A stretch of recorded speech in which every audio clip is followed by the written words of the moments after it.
Fantom is a layer 1, and a lot of people like to also say that it's potentially a layer 2 as well, focused on speed, security, and scalability, right?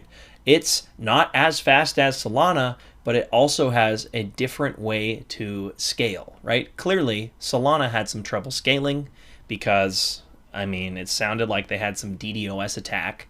The whole Solana chain was down for like 17 hours.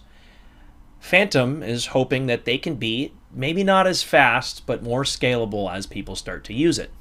Almost instant transfers, secure, highly scalable, and EVM compatible. And that EVM compatibility is one of the reasons why Fantom is something that I'm actually fairly bullish on, and this is why people say, hey, it might be kind of like a layer 2 as well.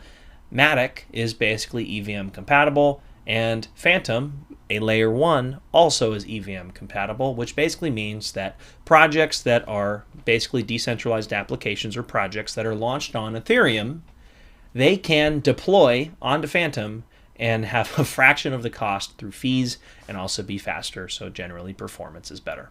Right? They're integrating price oracles with Chainlink and Band protocol. They're fully open sourced, which goes to show it's a transparent project, and they also have robust APIs that make other projects that want to either filter through with data, provide graphs, or even projects that need an API to function.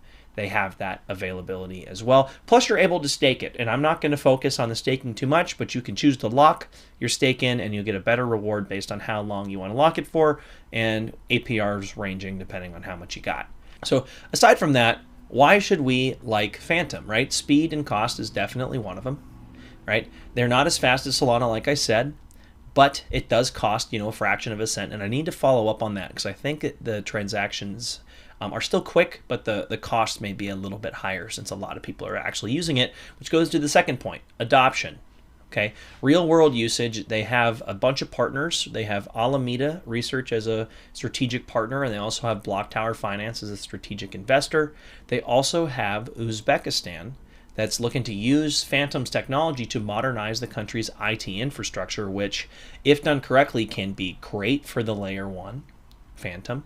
They also have an additional partnership with a Tajikistan bank. I want to make sure Tajikistan, I highly apologize if I said that wrong, to build a central bank digital currency solution. Keep in mind, this is not a partnership with the central bank of Tajikistan, but it is a partnership with one of a larger bank that is in Tajikistan, and they're hoping they could start creating a prototype using Fantom for a central bank digital currency. Very bullish news. And then third, the technology. And this is what I'm saying is one of the reasons why Fantom should be looked at. And specifically, it is this DAG, which is its directed acyclic graph.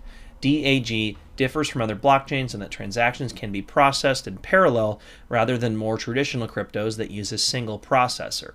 So what does that specifically mean? The network offered by DAG gives faster transaction speeds, better scalability, and lesser energy consumption on the network grid. And that's because there's not one processor like Ethereum where it's like, okay, we have to do 1,000 transactions. Let's do 1, and then let's do 2, and then let's do 3, and then let's do 4, and then let's do 5. Instead, Fantom is more like, all right, we have 20 transactions. Let's send them, 1 to this one over here to processor A. Let's send 2 to processor B, 3 to processor C, and 4 to processor D. So we can break up those 20 transactions into what appears to be 5 transactions on 4 different processors compared to 1, which helps with that speed and scalability. That is the basics of Fantom. You guys should take a look at a lot of the new projects that are launching.